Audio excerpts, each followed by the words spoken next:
إن الحمد لله نحمده ونستعينه ونستغفره ونعوذ بالله من شرور أنفسنا ومن سيئات أعمالنا من يهده الله فلا مضل له ومن يضلل فلا هادي له وأشهد أن لا إله إلا الله وحده لا شريك له وأشهد أن محمدا عبده ورسوله يا أيها الذين آمنوا اتقوا الله حق تقاته ولا تموتن إلا وأنتم مسلمون يا أيها الناس اتقوا ربكم الذي خلقكم من نفس واحدة وخلق منها زوجها وبث منهما رجالا كثيرا ونساء واتقوا الله الذي تساءلون به والأرحام إن الله كان عليكم رقيبا يا أيها الذين آمنوا اتقوا الله وقولوا قولا سديدا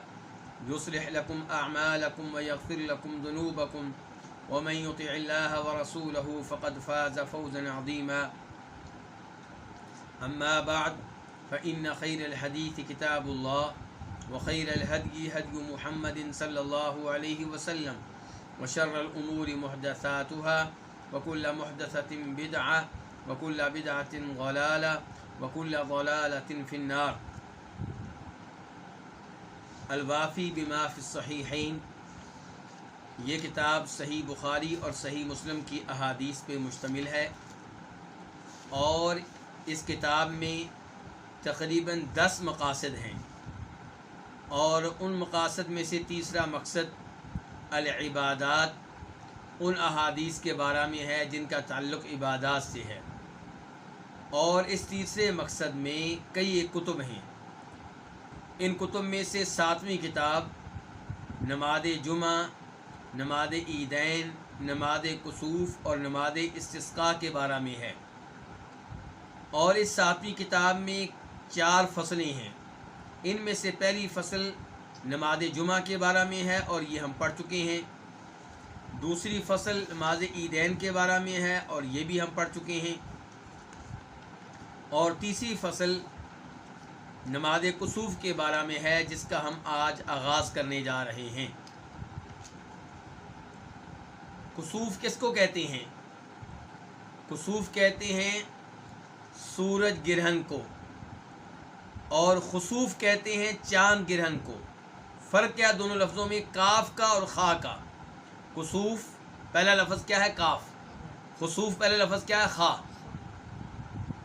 تو کسوف کا معنی سورج گرہن اور خسوف کا معنی چاند گرہن، لیکن ان میں سے ہر لفظ دونوں معنی کے لیے استعمال ہوتا ہے.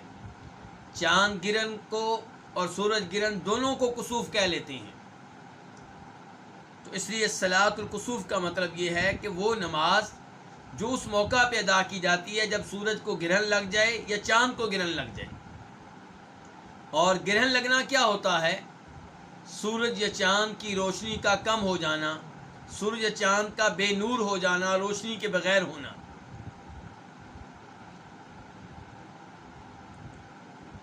صلاۃ کسوف کا حکم کیا ہے؟ کیا یہ نماز پڑھنا واجب ہے یا سنت ہے؟ جمہور علماء کرام، زیادہ تر علماء کرام کا موقف یہ ہے کہ یہ نماز ادا کرنا سنت ہے، واجب نہیں ہے. افضل ہے لیکن ضروری نہیں ہے. دوسرا موقف یہ ہے کہ یہ نماز ادا کرنا واجب ہے. جن علماء کرام نے یہ موقف اپنایا ہے ان میں ایک امام ابو عوانہ ہیں، ان میں امام شوکانی ہیں، ان میں امام البانی ہیں. اور دلائل پہ غور کریں تو یہ موقف درست نظر آتا ہے. کون سا موقف؟ کہ یہ نماز ادا کرنا واجب ہے. جب چاند کو گرہن لگے، سورج کو گرہن لگے، تو اس موقع پہ نماز ادا کرنا کیا ہے؟ واجب ہے. وہ نماز جسے نماز کسوف کہتے ہیں. امام ابو حنیفہ رحمہ اللہ کا موقف یہ ہے کہ یہ نماز عام نفل نمازوں کی طرح ہے، جبکہ دیگر ائمہ کرام کا موقف یہ ہے، جمہور علماء کرام کا موقف یہ ہے کہ یہ نماز جماعت کے ساتھ ادا کی جائے گی.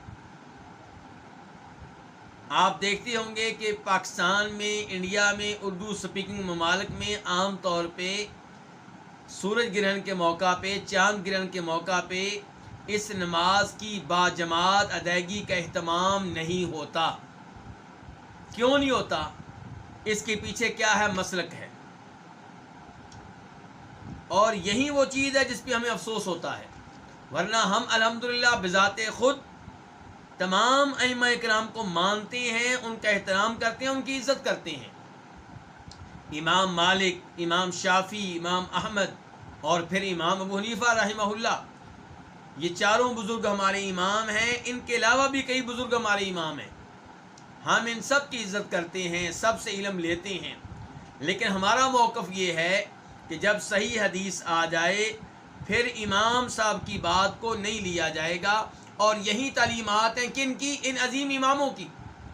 امام ابو حنیفہ رحمہ اللہ کہا کرتے تھے اذا صح الحدیث فہو مذہبی، جب صحیح حدیث مل جائے تو جان لو وہی میرا مذہب ہے، وہی میرا مسلک ہے، یعنی کہ میری وجہ سے صحیح حدیث کو ترک نہیں کرنا، بلکہ میرا موقف یہ ہے کہ صحیح حدیث مل جائے تو اسے سینے سے لگا لیا جائے۔ اور امام مالک رحمہ اللہ کہا کرتے تھے کہ ہر ایک کی بات مانی بھی جا سکتی ہے اور رد بھی کی جا سکتی ہے، سوائے ان کے جو اس قبر میں مدفون ہیں۔ اشارہ کدھر کرتے تھے؟ نبی علیہ الصلوۃ والسلام کی قبر کی طرف، کیونکہ امام مالک مدینہ کے امام ہیں، مسجد نبوی میں درس دیا کرتے تھے، تو کہا کرتے تھے ہر ایک کی بات مانی بھی جا سکتی ہے، یعنی کہ اگر وہ درست ہو، اور ہر ایک کی بات رد بھی ہو سکتی ہے اگر وہ قرآن و حدیث کے خلاف ہو، سوائے ان کے جو اس قبر میں مدفون ہیں، یعنی کہ نبی علیہ السلام کی ہر بات مانی جائے۔ تو یہ عظیم تعلیمات ہیں ان عظیم ائمہ کرام کی۔ اب وہ لوگ جو امام ابو حنیفہ رحمہ اللہ کی طرف اپنی نسبت کرتے ہیں اور انہیں اپنا امام کہتے ہیں، انہیں چاہیے تھا کہ کسوف کے بارے میں احادیث ملنے کے بعد امام صاحب کی بات کو ترک کرتے اور نماز کسوف کا ویسے اہتمام کرتے جیسے نبی علیہ الصلوۃ والسلام نے کیا ہے، با جماعت۔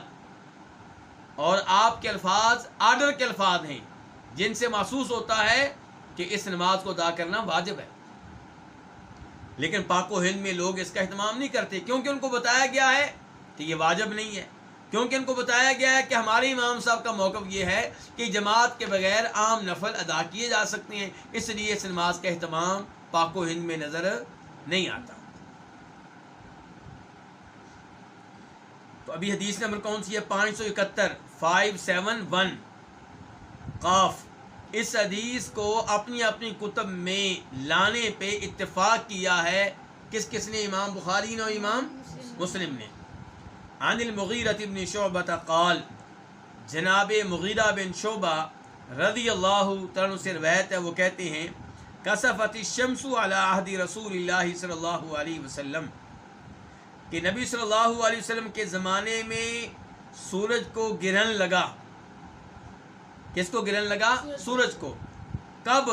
یوم مات ابراہیم، اس دن جس دن آپ کے بیٹے ابراہیم فوت ہو گئے۔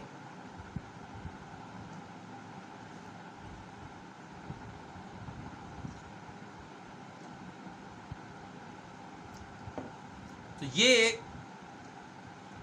آپ کی زندگی کے آخری سالوں کا واقعہ ہے، اور عام طور پہ علماء کرام کا موقف یہ ہے کہ یہ سن 10 ہجری کا واقعہ ہے۔ آپ کس سال فوت ہوئے ہیں؟ سن 11 ہجری میں، تو یہ سن 10 ہجری کا واقعہ ہے۔ کچھ علماء کرام نے کہا نہیں، سن 9 ہجری کا ہے۔ بہرحال آپ کی زندگی کے آخری سالوں کا یہ واقعہ ہے۔ آپ کے بیٹے فوت ہوئے ہیں ابراہیم، اور یہاں پہ دیکھیے کہ ابراہیم کا نام لیا گیا ہے، ساتھ علیہ السلام نہیں لکھا۔ پاک و ہند میں لوگ یہ سمجھتے ہیں کہ آپ علیہ الصلوۃ والسلام کے بیٹوں کے ناموں کے ساتھ اور آپ کی بیٹیوں کے ناموں کے ساتھ کیا لگنا چاہیے؟ علیہ السلام یا علیہ السلام، جیسے نبیوں کے ناموں کے ساتھ لگتا ہے، جب کہ حقیقت یہ ہے، پاک و ہند کے لوگ سادہ ہیں، یہ جانتے نہیں ہیں، حقیقت یہ ہے کہ اس کے پیچھے رافضی لوگ ہیں، اس سوچ کے پیچھے وہ لوگ ہیں جو صحابہ کرام سے دشمنی اور عداوت رکھتے ہیں، جن کا موقف یہ ہے کہ ہمارے امام معصوم ہیں ایسے ہی جیسے نبی معصوم ہوتے ہیں، تو ان کے ناموں کے ساتھ علیہ السلام لگے گا۔ ان کے نزدیک جناب فاطمہ معصوم ہیں، جناب حسن و حسین معصوم ہیں، جناب علی معصوم ہیں، تو ان کے ناموں کے ساتھ علیہ السلام لگے گا، اور آگے جو 12 ان کے امام ہیں ان کے ناموں کے ساتھ علیہ السلام لگے گا۔ لیکن ابو بکر کے نام کے ساتھ علیہ السلام ان کے ہاں نہیں لگے گا، جناب عمر کے نام کے ساتھ علیہ السلام نہیں لگے گا، کیونکہ یہ تو ان کے نزدیک معصوم کیا ہیں، یہ تو اللہ معاف کرے کافر اور مرتد ہیں، دائرہ اسلام سے خارج ہیں۔ اور افسوس ہے مجھے ان پہ جو اپنے آپ کو صحابہ کرام کا کیا سمتے ہیں، ان سے محبت کرنے والا سمتے ہیں، جو اپنے آپ کو صحابہ کرام سے کیا سمتے ہیں، محبت کرنے والا سمتے ہیں، تو وہ جو ہیں وہ کیوں اس سوچ میں ان کے ساتھ ہیں، اس پہ غور کرنا چاہیے۔ ایسے ہی چند دن پہلے میں نے تذکرہ کیا تھا کہ ہم امام کا لفظ استعمال کر جاتے ہیں جناب علی، جناب حسن، جناب حسین کے ساتھ، لیکن خلفاء باقی جو 3 خلفاء ان کے ناموں کے ساتھ استعمال نہیں کرتے۔ ان کے پیچھے بھی رافضی سوچ ہے، اور علیہ السلام کا معنی کیا ہے کہ ان پہ سلامتی ہو۔ عام طور پہ آپ کسی کے بارے میں بھی کہہ سکتے ہیں علیہ السلام، اس پہ سلامتی ہو، جیسے میں آپ سے کہتا ہوں السلام علیکم، تمہارے اوپر سلامتی نازل ہو، آپ مجھے کہتے ہیں وعلیکم السلام، تمہارے اوپر سلامتی نازل ہو۔ تو اس لحاظ سے آپ جناب ابو بکر کے نام کے ساتھ، جناب عمر کے نام کے ساتھ، جناب عثمان کے نام کے ساتھ علیہ السلام لگا دیں، کوئی حرج نہیں ہے، لیکن اب لوگوں میں یہ عرف بن چکا ہے، یہ بات عام ہو چکی ہے کہ علیہ السلام نبیوں کے ناموں کے ساتھ لگتا ہے۔ اب جب آپ کہیں گے ابو بکر علیہ السلام، تو سامنے والا کہے گا کہ شاید یہ ان کو نبی کا درجہ دے رہا ہے، تو اس لیے علماء کرام اس سے بچتے ہیں، اور بچنا ہی چاہیے۔ لیکن اگر کبھی کوئی کہہ دے تو کوئی مسئلہ نہیں ہے، لیکن فرق کرنا یہ درست نہیں ہے، فرق کرنا درست نہیں ہے کہ جن کو وہ 12 امام کہتے ہیں ان کے نام کے ساتھ علیہ السلام لگے اور باقی لوگوں کے نام کے ساتھ علیہ السلام نہ لگے، یہ مسئلہ ہے۔ تو یہاں پہ دیکھیے کیا کہا گیا، ابراہیم، اس لیے ہم کیا کہتے ہیں عام طور پہ ابراہیم رضی اللہ تعالیٰ عنہ کہہ دیتے ہیں۔ تو سورج کو گرہن لگا علی عہد رسول اللہ، کس کے زمانے میں؟ نبی علیہ الصلوۃ والسلام کے زمانے میں، یوم مات ابراہیم، یہ کب کا واقعہ ہے؟ جب ابراہیم فوت ہوئے۔ یہ کب کا واقعہ؟ جب ابراہیم فوت ہوئے۔ فقال الناس، تو لوگوں نے کہا، کیا کہا؟ کسفت الشمس لموت ابراہیم، سورج کو گرہن لگا ہے، کس کی وجہ سے؟ لموت ابراہیم، ابراہیم کے فوت ہونے کی وجہ سے۔ جس دن ابراہیم فوت ہوئے اسی دن سورج کو گرہن لگ گیا۔ لوگوں نے کیا کہا؟ یعنی کہ یہ سورج کو گرہن لگا ابراہیم کے فوت ہونے کی وجہ سے۔ اور یہ الفاظ بڑے عظیم الفاظ ہیں، ان پہ ذرا غور کیجئے گا، اور پھر دیکھیے گا کہ نبی علیہ الصلوۃ والسلام نے اس نظریے کا رد کیسے کیا ہے۔ فقال رسول اللہ صلی اللہ علیہ وسلم، تو آپ نے فرمایا، ان الشمس والقمر لا ينکسفان لموت احد ولا لحیاتی، بے شک سورج اور چاند انہیں گرہن نہیں لگتا کسی کی فوتگی کی وجہ سے، ولا لحیاتہ، اور نہ ہی کسی کی ولادت کی وجہ سے، کسی کے زندہ ہونے کی وجہ سے، کسی کے پیدائش کی وجہ سے۔ تو آپ نے پھر لوگوں کی سوچ کو عام ہونے دیا؟ لوگوں میں سوچ پیدا ہو رہی تھی کہ آج نبی کے بیٹے ابراہیم فوت ہوئے ہیں، اس کا مطلب یہ ہے کہ ان کی فوتگی کی وجہ سے سورج کو گرہن لگا ہے۔ لیکن نبی علیہ الصلوۃ والسلام نے اس کے اوپر رد کیا، اس کا توڑ کیا، اس سوچ کو غلط قرار دیا، اور آپ نے کیا کہا؟ کوئی بھی ہو، کوئی فوت ہو رہا ہو، کوئی پیدا ہو رہا ہو، سورج چاند کو گرہن اس وجہ سے نہیں لگتا۔ اب آپ آ جائیں ان پیروں کی طرف جن کی طرف لوگ نسبت رکھتے ہیں، عجیب و غریب واقعات ہیں، جی اس پیر صاحب نے یہ کیا تو یوں ہو گیا، اس پیر صاحب نے یوں کیا تو یوں ہو گیا، یہ پیر صاحب ناراض ہو جائیں گے تو ہماری بھینس کا دودھ خشک ہو جائے گا، یہ پیر صاحب ناراض ہو جائیں گے تو ہماری دکان میں آگ لگ جائے گی، اور عجیب و غریب